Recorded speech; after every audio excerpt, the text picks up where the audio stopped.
Hello बच्चों, इस video में मैं आपको बताऊंगा कि आप कैसे एक हॉलो स्फीयर जो कि यूनिफॉर्मली चार्ज्ड है, मतलब मैं ये नहीं बोल रहा हूँ कि ये स्फीयर कंडक्टिंग है कि नॉन कंडक्टिंग है, मैं तो ये बोल रहा हूँ कि ये स्फीयर हॉलो है और यूनिफॉर्मली चार्ज्ड है। तो जो सारा चार्ज है वो इसके सरफेस पे होगा क्योंकि ये हॉलो है, ठीक है। तो सारा चार्ज इसके सरफेस पे है और इक्वली डिस्ट्रीब्यूटेड है, यूनिफॉर्मली। भले ही ये स्फीयर कंडक्टिंग हो या नॉन कंडक्टिंग हो, इससे कोई फर्क नहीं पड़ता, ठीक है। तो अभी ये जो स्फीयर है इसकी वजह से हम इलेक्ट्रिक फील्ड निकाल रहे हैं इसके अंदर और इसके बाहर और इसके सरफेस पे। तो ठीक है, तो बेटा यहाँ पे सबसे पहले अगर अंदर की बात करें अपन कि इनसाइड द स्फीयर,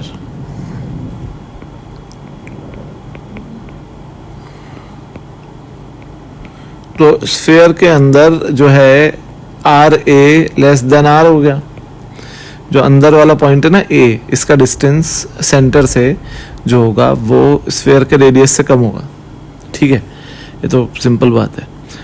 तो यहाँ पे अगर हम अंदर इलेक्ट्रिक फील्ड की बात करें तो बेटा स्फीयर के अंदर इलेक्ट्रिक फील्ड जीरो होती है, हॉलो स्फीयर के अंदर, है ना। अब ये बात कैसे हुई? अगर कंडक्टिंग स्फीयर है तो आप चार्ज जो दोगे वो ऑटोमेटिकली इक्वल डिस्ट्रीब्यूट ही होगा, क्योंकि मेटल के सरफेस पे चार्ज तब तक चलता रहता है जब तक वो एक जैसा डिस्ट्रीब्यूट ना हो जाए, एक जैसा एक समान, इक्वली यूनिफॉर्मली डिस्ट्रीब्यूट ना हो जाए, क्योंकि मेटल का सरफेस इक्वी पोटेंशियल सरफेस होता है। अब ये तो आगे आएगा खैर, पर ऐसा होता है कि मेटल के सरफेस पे चार्ज इक्वली डिस्ट्रीब्यूट होता है।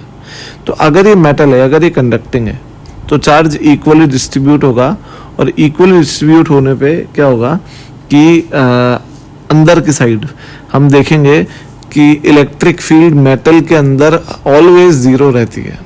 मेटल इलेक्ट्रोस्टैटिक शील्डिंग करता है, यानी मेटल्स के अंदर कंडक्टिंग सरफेसेस के अंदर इलेक्ट्रिक फील्ड ऑलवेज जीरो रहती है।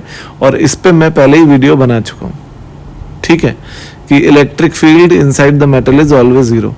पर अगर ये सरफेस नॉन मेटालिक हो, नॉन कंडक्टिंग हो और चार्ज को यूनिफॉर्मली डिस्ट्रीब्यूट हमने कर दिया हो, और वो चल नहीं सकता क्योंकि नॉन कंडक्टिंग सरफेस है, तो चार्ज चल नहीं सकता, पर इक्वली डिस्ट्रीब्यूट हो रखा है पहले से ही, तो इलेक्ट्रिक फील्ड जीरो कैसे होगी ये मैं आपको बताता हूँ एक छोटे से डायग्राम से। बेटा यहाँ पर क्या है कि लेट सपोज अपन बात करते हैं कि ये स्फीयर है ना, इक्वली चार्ज है, ज़्यादा चार्ज नहीं बना रहा हूँ मैं, ठीक है, ये इक्वली यूनिफॉर्मली चार्ज्ड है। अब बेटा इसके सेंटर पे आप देखो, इसका जो सेंटर है यहाँ पर इलेक्ट्रिक फील्ड जीरो क्यों होगी? क्योंकि कोई से भी दो जो आमने सामने के एलिमेंट्स होंगे, देखो ये एलिमेंट और ये एलिमेंट, मतलब क्या एलिमेंट? मतलब ये है कि आमने सामने दो छोटे छोटे सरफेसेस मान लो, ये एक दूसरे के इलेक्ट्रिक फील्ड को कैंसिल कर देंगे ना, इसकी इधर होगी और इसकी इधर होगी, तो नेट फील्ड कितनी होगी? जीरो। ऐसे ही यहाँ पे भी होगा और वो इसकी फील्ड को कैंसिल कर देगा, तो ई एट सेंटर ओ पे तो जीरो रहेगा, जो समझ में आ गया होगा आप। पर आप ये सोच रहे होगे कि किसी और पॉइंट पे जीरो क्यों होगा आप, क्योंकि मैंने बोला है कि हर पॉइंट पे जीरो होगा, तो वो मैं समझाता हूँ। तो बेटा मान लो कि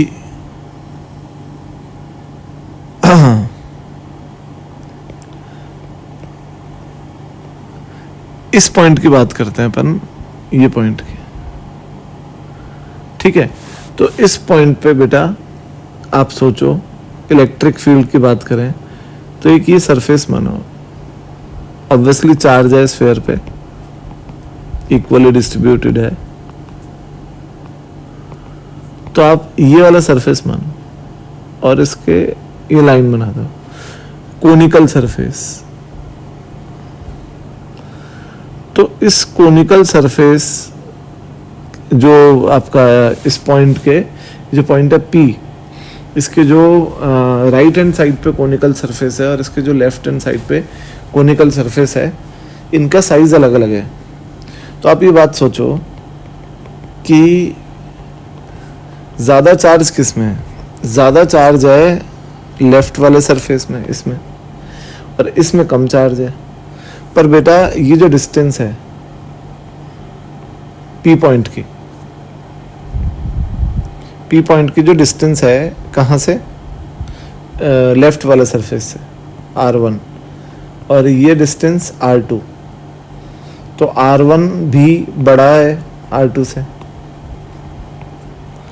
इसका मतलब ये है कि P पॉइंट पे अगर लेफ्ट वाला सरफेस का चार्ज ज़्यादा है तो P पॉइंट की डिस्टेंस भी ज़्यादा है, जिसकी वजह से ये हो रहा है कि P पॉइंट पे जो लेफ्ट वाले सरफेस की इलेक्ट्रिक फील्ड है इस तरफ, और P पॉइंट पे जो राइट वाले सरफेस की इलेक्ट्रिक फील्ड है पीछे की तरफ, ये इक्वल और अपोजिट होंगे और कैंसिल हो जाएंगे। अपोजिट तो होंगे ही, और इक्वल कैसे होंगे कि अगर राइट वाला सरफेस जो है, ये वाला जो सरफेस है राइट वाला, इसका अगर चार्ज कम है तो इससे डिस्टेंस भी तो कम है P की, तो इलेक्ट्रिक फील्ड जो होती है वो चार्ज के डायरेक्टली प्रोपोर्शनल होती है और डिस्टेंस के स्क्वायर के इन्वर्सली प्रोपोर्शनल होती है।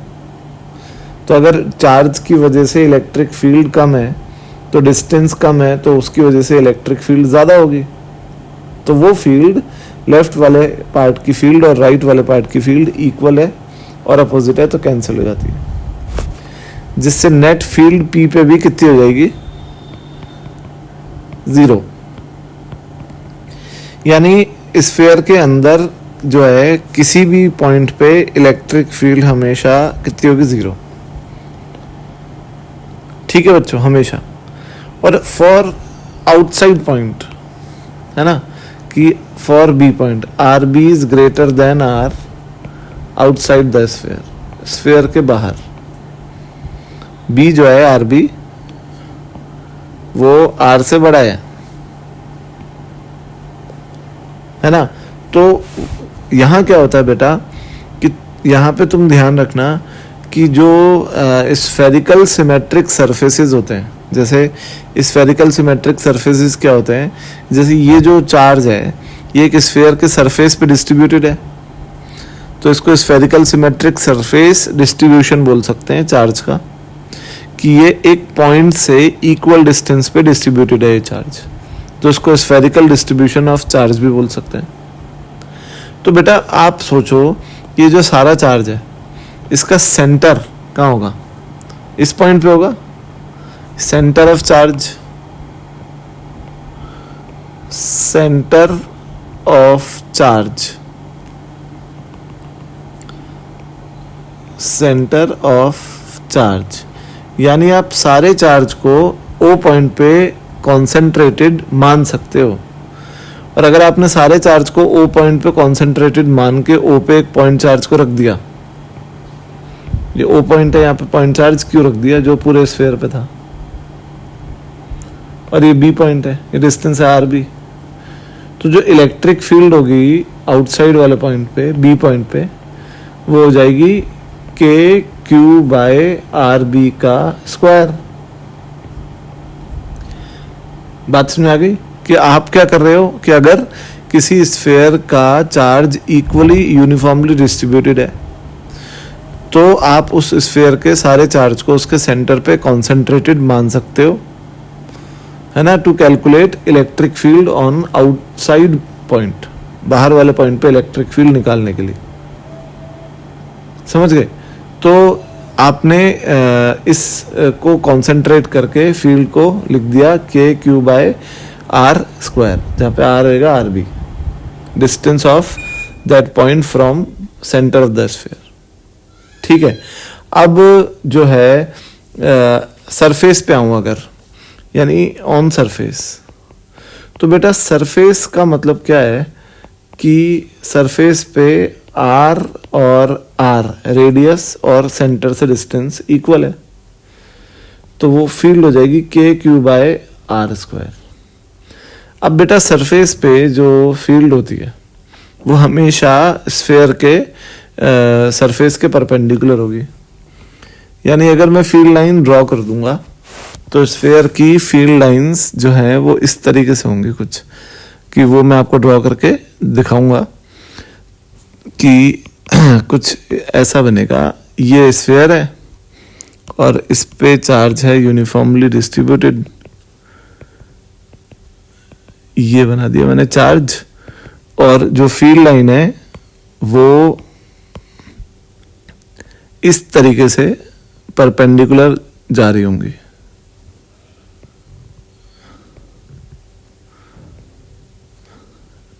इस तरीके से समझते हो बेटा? तो ये बेटा इलेक्ट्रिक फील्ड इंटेंसिटी स्फीयर की होती है।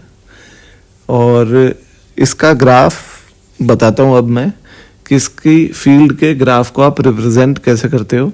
पर उससे पहले एक आपको थोड़ा रिवाइज करा दूं कि इनसाइड वाले पॉइंट पे इस हॉलो स्फीयर चाहे कंडक्टिंग हो चाहे नॉन कंडक्टिंग हो, अगर चार्ज यूनिफॉर्मली डिस्ट्रीब्यूटेड है तो अंदर वाले पॉइंट पे इलेक्ट्रिक फील्ड जीरो होगी, अंदर किसी भी पॉइंट पे, सही है।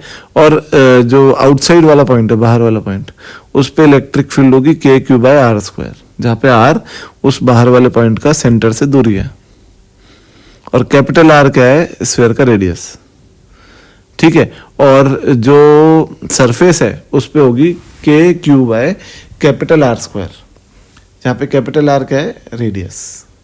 तो ये आपको अपने दिमाग में एकदम फिट रखना है। और मैं आपको ये भी बोल रहा हूँ कि स्फेरिकल चार्ज डिस्ट्रीब्यूशन का सेंटर आप उस स्फीयर का सेंटर मान सकते हो और आप पूरे चार्ज को उसके सेंटर पे कंसंट्रेट कर सकते हो, ठीक है बच्चों। तो अब मैं बताता हूँ इसका ग्राफ। तो बच्चों इसके ग्राफ में हमको एक बात बड़े अच्छे से ध्यान रखनी है कि इनसाइड वाले पॉइंट पे, किसी भी पॉइंट पे इलेक्ट्रिक फील्ड जीरो होती है और आउटसाइड होती है KQ/R²। ये हमको ध्यान रखनी। तो बेटा अगर इसका हम ग्राफ प्लॉट करें तो जब तक हम सरफेस पे ना आ जाएं, जैसे हमने क्या करा है कि ग्राफ थोड़ा अच्छे से समझाने के लिए ये जो स्फीयर का सेंटर है इसी को अपन ने मान लिया ओरिजिन, है ना, 0,0, और y एक्सिस पे अपन ने इलेक्ट्रिक फील्ड को प्लॉट करा है और x एक्सिस पे r को, सेंटर से दूरी पे, ठीक है।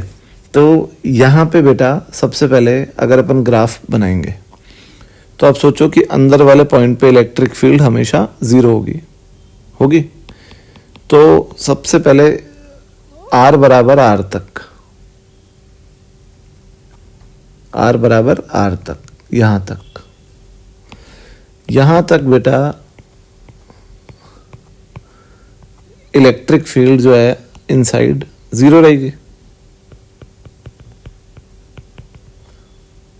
और अचानक r बराबर r पर, यानी सरफेस पे, तो सरफेस पे इलेक्ट्रिक फील्ड होती है KQ/R²। तो ये हो गया KQ/R²। और बाहर वाले पॉइंट पे होती है KQ/r²। तो बाहर वाले पॉइंट के लिए E और R² में जो रिलेशनशिप है वो हाइपरबोलिक होगी। तो हाइपरबोला कैसा बनेगा? इस टाइप का, और इन्फिनिटी तक जाएगा। तो बाहर तो E is inversely proportional to R², अंदर E जीरो, और सरफेस पे E जो है वो KQ/R²। ये है बेटा स्फीयर का graphical representation of electric field intensity. मिलते हैं अपन नेक्स्ट वीडियो में। Bye bye.